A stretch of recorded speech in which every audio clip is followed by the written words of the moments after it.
அனைவருக்கும் வணக்கம். Jack Darcy அப்படிங்கிறவர் யாரு அப்படின்னா ட்விட்டர் உடைய ஃபவுண்டர். இப்போ அதான் ட்விட்டர் இல்லையே, நம்ம எலன் மாஸ்க் உடைய எக்ஸ் ஆயிடுச்சே அப்படின்னு நீங்கள் சொல்லலாம். ஆனால் ட்விட்டருடைய ஃபவுண்டர் அவர் ஜாக் என்ன பண்ணியிருக்காரு அப்படின்னா, இப்போ இன்டர்நெட் எதுவுமே தேவையில்லாமல் சேட் நம்ம பண்ணலாம் அப்படிங்கிற பிட் சாட் அப்படிங்கிற ஒரு விஷயத்த உருவாக்கியிருக்காரு. இது ரொம்பவே இப்போ உலக அளவில் பெரிய ஒரு அதிர்வலையை ஏற்படுத்தியிருக்கு அப்படின்னு தான் சொல்லணும்.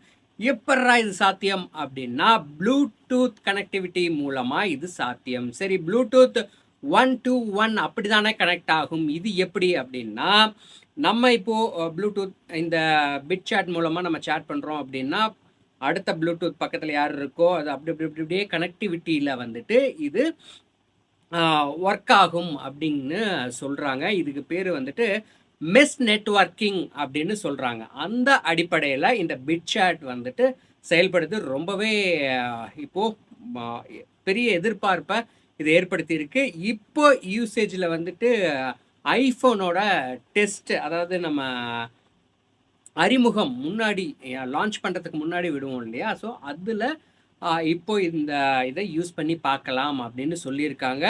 இது சக்ஸஸ் ஆகிடுச்சு அப்படின்னா கண்டிப்பாக ரொம்ப பெரிய ஒரு விஷயமா இருக்கும். எலன் மாஸ்க் பார்த்தீங்க அப்படின்னா வேர்ல்டு வைடாக அவருடைய நிறுவனம் மூலமாக சேட்டிலைட் இன்டர்நெட்டை கொண்டு வராரு.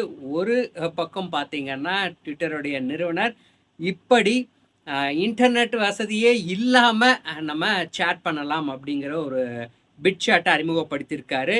ஆக மொத்தம் தொழில் வளர்ச்சியில் டெக்னாலஜியில் போட்டி போட்டுட்டு ஒவ்வொரு விஷயத்தையும் செய்கிறாங்க. இது ரொம்பவே வரவேற்கத்தக்க ஒரு விஷயமா இருக்குது. எப்படி இருக்கும் அப்படிங்கிறத